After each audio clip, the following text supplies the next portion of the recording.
Je ne crois pas que nous connaîtrons Christ en plénitude dès que nous serons dans sa présence.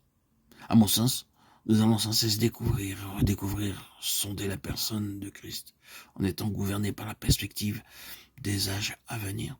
C'était cette conception d'un Christ sans limite qui était le moteur de l'apôtre Paul et qui vivifie constamment son ministère. À aucun moment, Paul n'a connu la stagnation.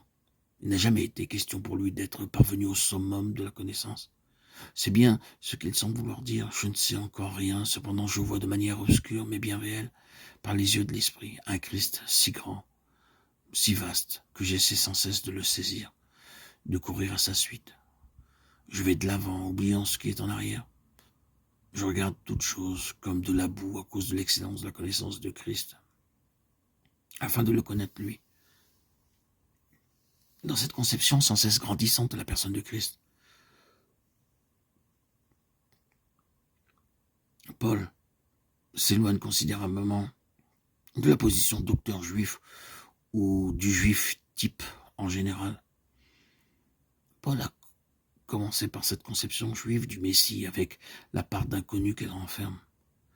Et il est tout à fait impossible d'en donner une définition précise. Une grande incertitude plane dans la pensée juive quant à leur Messie tant attendu. Pensée qui ne va pas au-delà d'un certain point.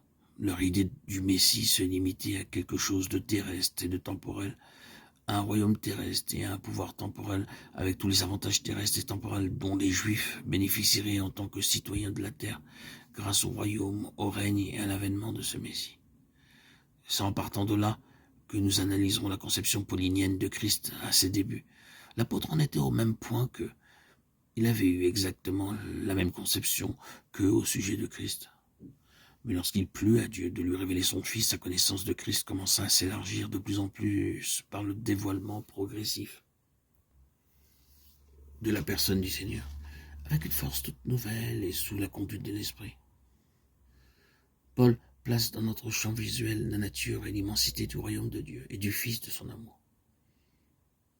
Les Juifs attendaient un royaume terrestre, d'où jaillirait la délivrance et la bénédiction. Christ avait fait infiniment plus que cela. Il venait d'opérer en leur faveur une rédemption cosmique, et non une simple délivrance de la puissance de Rome ou de quelque autre pouvoir temporel. Mais il s'agissait d'un affranchissement total de la puissance du mal à l'échelle de l'univers entier. Il nous a délivrés du pouvoir des ténèbres et nous a transportés dans le royaume du Fils de son amour. Colossiens 1,13. Paul devait donc apprendre au moins deux choses. D'une part, que Jésus de Nazareth était bien le Messie. D'autre part, qu'en sa qualité de Messie, il se passait de loin toutes les conceptions juives, ainsi que toutes les idées et les attentes personnelles de l'apôtre. Paul n'a pas seulement appris à voir en Jésus le Messie, mais aussi à placer ce Messie merveilleux 1000 fois au-dessus des conceptions, des attentes et des idées les plus poussées qu'il aurait pu formuler. C'est par la grâce de Dieu que Paul a été introduit dans ce type de révélation.